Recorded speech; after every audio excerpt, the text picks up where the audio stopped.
Hi, this is Jen Rubin, and this is Jen Rubin's Green Room. We have a special edition. Usually I do a wrap of the week. Today I'm going to do a wrap of the year. Now, there's been a lot of bad mouthing about 2023, and granted, there have been some low points, but as we look back, there's an awful lot that went right. And starting with the economy. 2.6% growth in GDP, what was supposed to be a recession. Some 80% of economists predicted a recession. We had the highest manufacturing investment since 1958. On average, we created 232,000 jobs per month. Unemployment was below 4% for 23 months running now. The unemployment rate for blacks and for whites is closer than at any point in our history. And wages are up.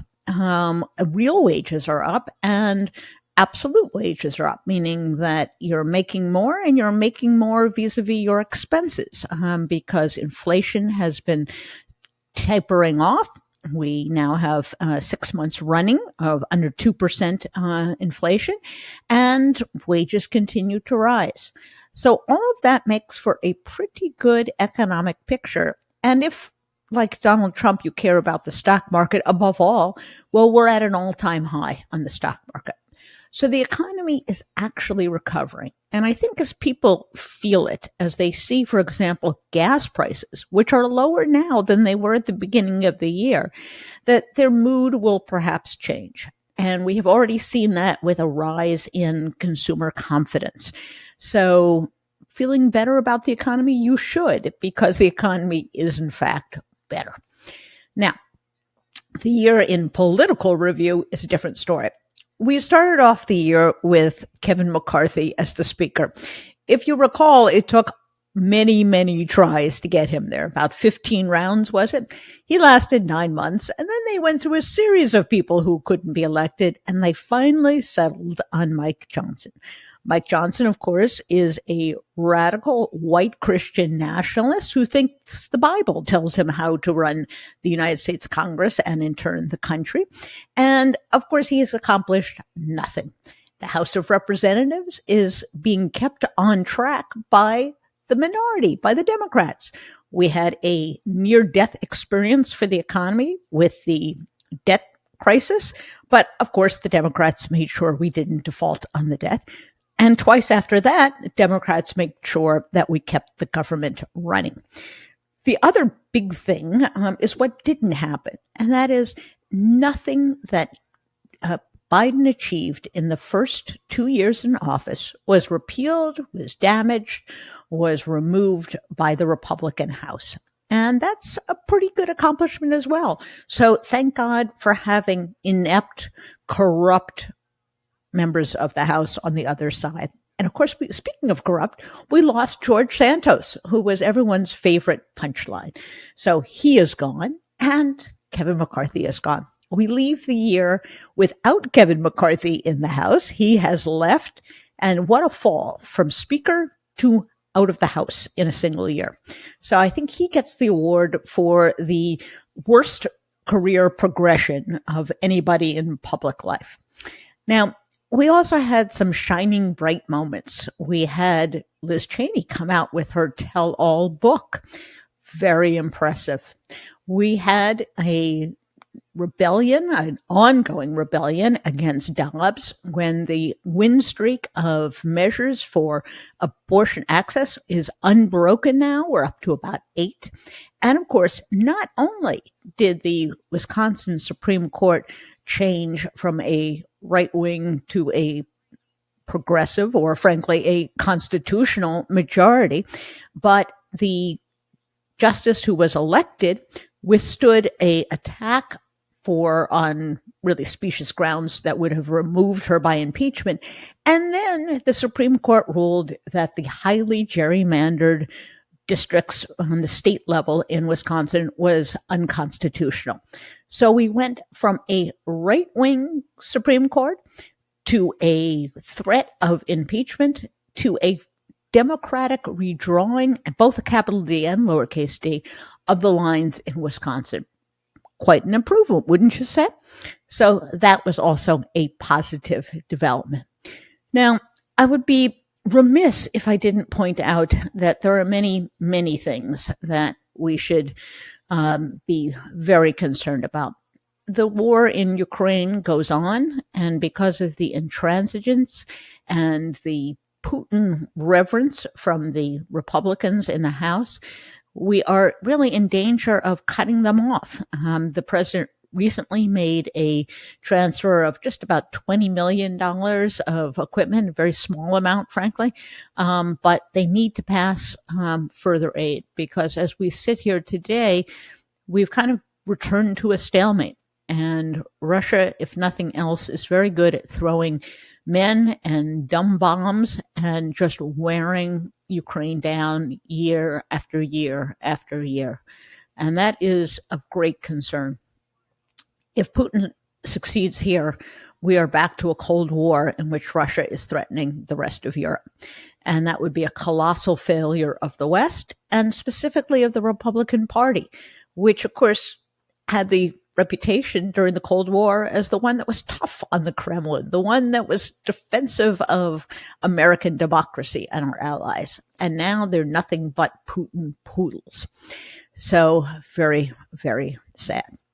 And of course, we have the war in Gaza, sparked by the most horrific attack on Jews since the Holocaust, a rampage of barbarism, of sexual violence, of rapes, of mutilation, resulting in kidnappings of over 200 people, some of whom have been released, some of whom have been killed. And we are learning many of whom are living under absolutely horrific conditions. Meanwhile, in the United States, and frankly around the world, the audacity of Jews to defend themselves has sparked a wave of anti-Semitism unlike anything I have ever experienced in my life. And of course, we saw both failures and successes on that front. Look at the college presidents and the college universities who tied themselves up in knots because they could not acknowledge that a call for genocide violated their own codes of conduct and their own non-discrimination policies. So we are without a president, at least on a permanent basis, at Penn. But as we speak, Harvard holds on to its president, which, oh, by the way, now has a plagiarism scandal. The consequence of all this is a relief, I would suggest, to America's parents. Don't bother sending your child to an Ivy League school. You don't have to pay for it. You don't have to go through the angst of applying. It's not worth it. These are broken institutions. So, done with them. Meanwhile, we have had some very shining moments of defense of our ethos in the United States, of equality, of tolerance. We have seen the magnificent work of people in the administration like Deborah Lipstadt and the second gentleman, who has really traveled internationally, domestically, rallying people, applying what they say is a whole of government approach to anti-Semitism. That has never been undertaken in my lifetime either. So maybe the best and maybe the worst of things. And of course, we have the never-ending deterioration of the planet and of global warming. And I would suggest that we keep an eye on this for the following reason. We are getting to the point at which parts of the planet are becoming unlivable, unsustainable. And as a result, these mass migrations are going to continue and accelerate. And if we've learned anything in Europe and the United States, it is that these are very destabilizing occurrences. They tend to provide the juice for the right-wing xenophobic movements, for totalitarians, and in other instances, they tend to put democracies that are willing to take such people in dire straits economically, socially, so that they experience stress and distress. On the front of democracy around the world, we had some successes.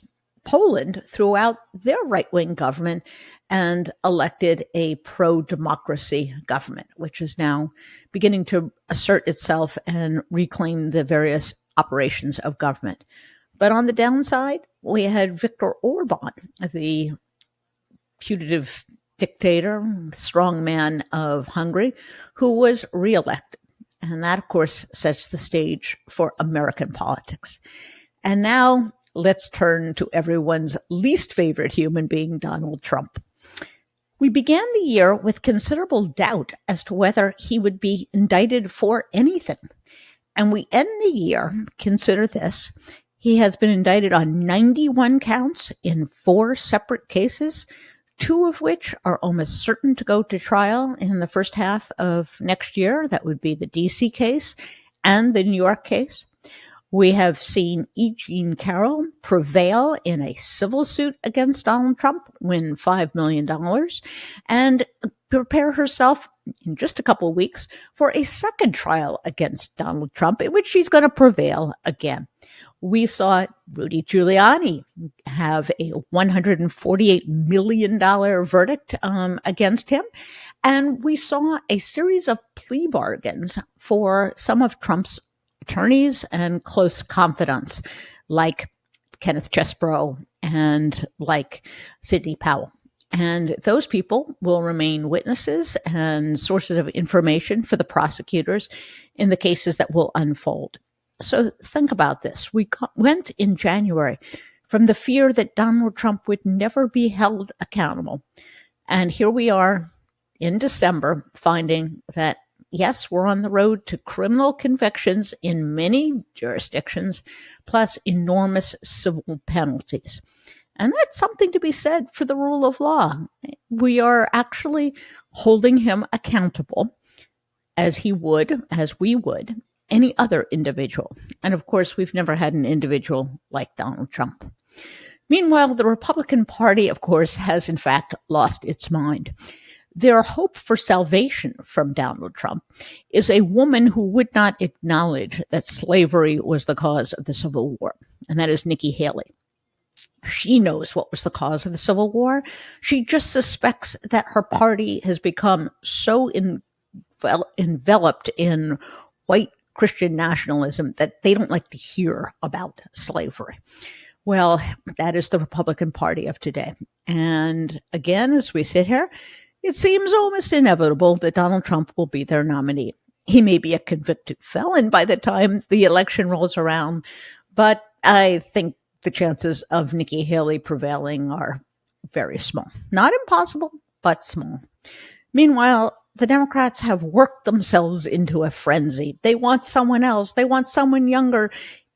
Joe Biden is old. Joe Biden is boring. Joe Biden is a successful president. Joe Biden is a successful incumbent president who probably possesses the most knowledge, the most skill, the most experience in handling international crises of any president we have had in several generations.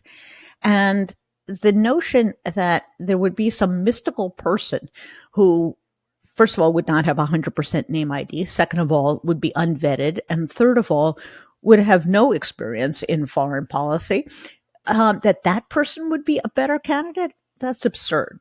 But I think as we reach the end of the year, Democrats have finally come to wrestle with reality. Their incumbent president is going to be the nominee of the Democratic Party, and he's going to have a strong record to run on. And what's more, he's going to run against a guy who is advertising that he is inclined, motivated, absolutely determined to bring about a tyranny, a dictatorship. He's planning on rounding up people and deporting them. He's planning on using the military to suppress dissent. He wants to weaponize the Justice Department.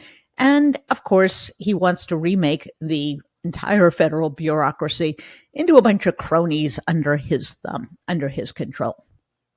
So needless to say, next year is going to be a very important year in the history of the United States. We have a fundamental, easy question. There is no doubt what Donald Trump wants. He wants a dictatorship in which he wreaks havoc on the country and extracts revenge against people who have harmed him. Or we can have another 4 years of a very successful, very experienced, very decent Democratic president. It shouldn't be this hard. And for many of us, it's frustrating as heck to think that it is still close and that there are tens of millions of people out there who still flock to Donald Trump. That's the reality. And unfortunately, we have our work cut out for us.